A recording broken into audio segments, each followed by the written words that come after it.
warahmatullahi wabarakatuh. Kenalkan, nama saya Muhammad Rafi Akbar dengan NIM 2019 1221 021. Dari sini ingin sedikit memaparkan terkait dengan tugas ataupun ujian akhir semester daripada mata kuliah manajemen strategi.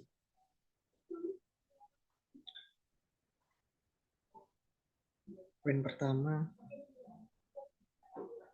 dinamika persaingan kompetitif termasuk dalam slow cycle market ataukah high cycle market. Jelaskan menurut alasan saya. Ini studi kasus pada Oreo.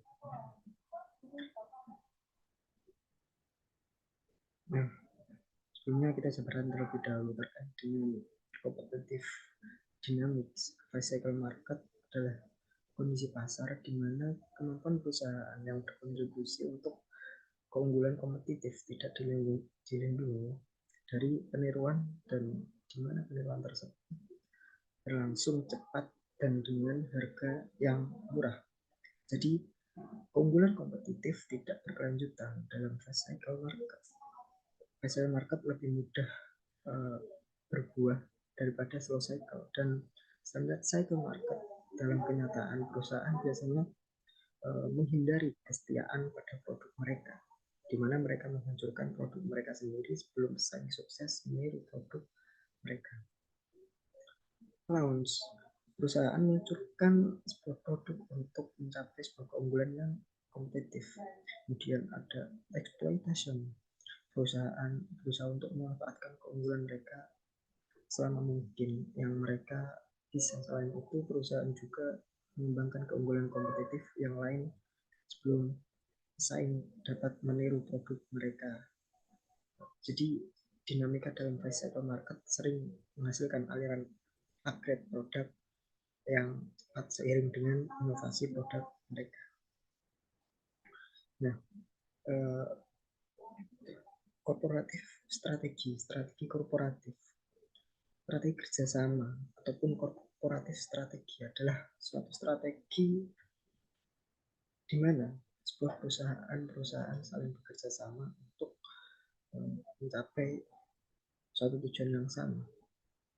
Tujuan dari kerjasama ini adalah tak lain untuk menciptakan nilai bagi pelanggan, di mana nilai harus melebihi biaya untuk mendapatkan nilai tersebut dan untuk membangun posisi relatif untuk bisa terus bersaing.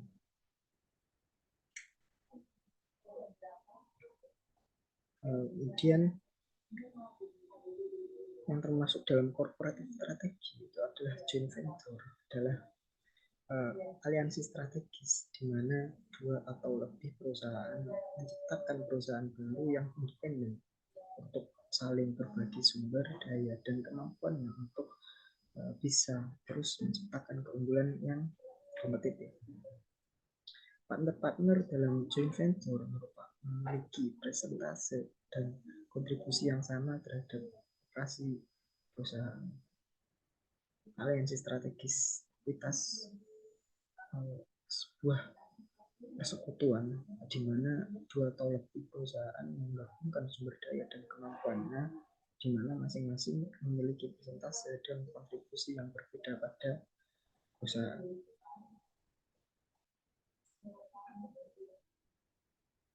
Kemudian korporatif strategi itu ada aliansi strategis non ekuitas, dari sebuah persekutuan di mana dua atau lebih perusahaan membangun sebuah hubungan kontrak untuk bisa berbagi sumber daya terkhusus dan kemampuan untuk menciptakan keunggulan kompetitif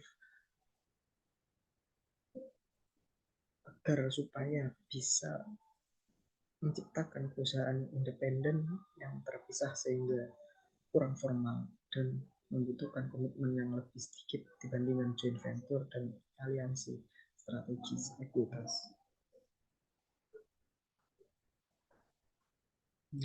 untuk kemudian strategi level bisnis yang kemudian dipakai oleh Oreo ini, yaitu jelas strategi diferensiasi. Strategi diferensiasi dalam arti adalah kebalikan dari kepemimpinan biaya. Diferensiasi terfokus pada sebuah penciptaan keunggulan kompetitif dengan penawaran produk atau pelayanan yang unik. Kemudian daripada keunikan ini bisa karena desain, fitur, spesifikasi ataupun yang membedakan produk tersebut dengan produk pesaing yang ada di pasaran. Strategi diferensiasi sangat cocok ya untuk pasar massal maupun pasar sempit, yang mana strategi diferensiasi mempunyai moto yaitu kualitas di atas sebuah biaya. Tapi tidak berarti bisnis tidak dapat menjual produk unik dengan biaya lebih rendah. Bahkan sebuah cara ini menjadi kombinasi sempurna antara kepemimpinan dan strategi diferensiasi. Meskipun strategi diferensiasi dapat membantu bisnis untuk menjadi pemimpin industri, namun itu hanya efektif selama perusahaan terus menawarkan sesuatu yang unik dan belum pernah terjadi sebelumnya. Terima kasih.